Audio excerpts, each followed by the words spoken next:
ದರ್ಶನ್ ಅವ್ರ ಬಗ್ಗೆ ಹೇಳ್ತೀನಿ. ಅವ್ರ ತಾಯಿ ಹೆಣ್ಣು, ಅವ್ರದ್ದು ಅಕ್ಕ ತಂಗಿ ಹೆಣ್ಣು, ಎಲ್ಲ ಮಾಧ್ಯಮಗಳ ಮುಂದೆ, ಸ್ವಾಮೀಜಿಗಳ ಮುಂದೆ, ಮಠಾಧೀಶರ ಮುಂದೆ ಎಲ್ಲ ಬಂದು ಹೆಣ್ಮಕ್ಳನ್ನ ಕೊಚ್ಕೊಂತಾರಲ್ಲ, ಅದೇ ತರ ಎಲ್ಲ ಹೆಣ್ಮಕ್ಳನ್ನ ನೋಡಬೇಕು. ಇವರು ಕೆಟ್ಟದಾಗಿ ಬಾಳೆಹಣ್ಣು ತಿಂದ್ಬಿಟ್ಟು ಚಿಪ್ಪೆ ಎಸ್ತಂಗೆ ಮಾತಾಡ್ತಾರಲ್ಲ, ಇದೆಲ್ಲ ತರವಿಲ್ಲ ಇವ್ರಿಗೆ. ಇನ್ನೊಂದ್ಸತಿ ಇದೇ ತರ ಮಾಡಿದ್ರೆ, ಹೆಣ್ಮಕ್ಳನ್ನ ದೂಸಿದ್ರೆ ನಾವು ಉಗ್ರ ಹೋರಾಟ ಮಾಡ್ತೀವಿ. ದರ್ಶನ್ ಅವರೇ, ಇವತ್ತು ತಿಳ್ಕೊಂಡ್ರೆ ಸರಿ, ನೀವು ಇಲ್ಲಾಂದ್ರೆ ಉಗ್ರ ಹೋರಾಟ ನಿಮ್ಮ ಮನೆ ಹತ್ರನೇ ಬಂದು ಮಾತಾಡ್ತೀವಿ.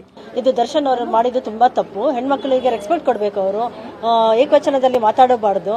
ಮತ್ತೆ ಎಲ್ಲ ಕಡೆ ಅವರು ಲೇಡೀಸ್ ಬಗ್ಗೆ ಅಂತ ಮಾತಾಡ್ತಾ ಇದ್ರೆ ಲೇಡೀಸ್ಗೂ ತುಂಬಾ ಹರ್ಟ್ ಆಗುತ್ತೆ. ಒಂದು ಸೆಲೆಬ್ರಿಟಿ ಆಗಿ ಹಿಂಗೆ ಮಾತಾಡಬಾರ್ದಾಗಿತ್ತು. ಅವರು ರೆಸ್ಪೆಕ್ಟ್ ಕೊಡಬೇಕು ಲೇಡೀಸ್ಗೆ. ಇನ್ನೊಂದ್ಸತಿ ದರ್ಶನ್ ಅವರು ಪ್ಲೀಸ್ ಇಂಥದ್ದು ಲೇಡೀಸ್ ಅವ್ರನ್ನ ರೆಸ್ಪೆಕ್ಟ್ ಮಾಡಬೇಡಿ. ರೆಸ್ಪೆಕ್ಟ್ ಕೊಟ್ಟು ಎಲ್ಲರಿಗೆ ಒಂದು ಮಹತ್ವಪೂರ್ಣವಾಗಿ ಲೇಡೀಸ್ಗೆ ಒಂದು ಬೆಲೆ ಕೊಡಿ ಪ್ಲೀಸ್.